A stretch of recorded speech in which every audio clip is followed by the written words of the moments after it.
for 6 years. Bago po ako naging OFW, nag-working po ako sa Liquiado. Diba, sa Technopark Laguna. 6 years po ako sa Taiwan, wala naman po akong ipon. Ipon ko po resibo, sinong relate sa mga OFW. Diba? So, sobrang ang hirap po. Tapos, umiiyak ako nung palagi kasi syempre malayo sa pamilya. Tapos, kumbaga, pag na may namatay sa pamilya mo, kumbaga hindi ka makaka-uwi. Diba? Ang hirap po talaga. Kaya nung time na yun, ang dami nag-flashback sa akin. Sabi ko, kaya na-realize ko, bakit hindi ko i-full time si IAM? So, nag-full time na po ako dito sa IAM Worldwide. Alam niyo po, nakapag-sales po kami ng 2 million worth of products. Diba, nag-6 digits na kami per month. Diba? So, sarap lang sa feeling, no? Kasi habang nag-travel ka, na-experience po namin, nung habang sa Taiwan po ako, meron po akong naman ng i-wallet ko, 145,000.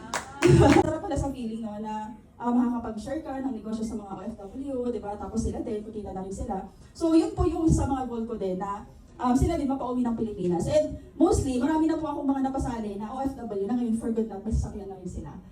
Nalabas po namin yung second car namin, yung XA Power. So, experience po namin makapag-travel sa iba't ibang lugar.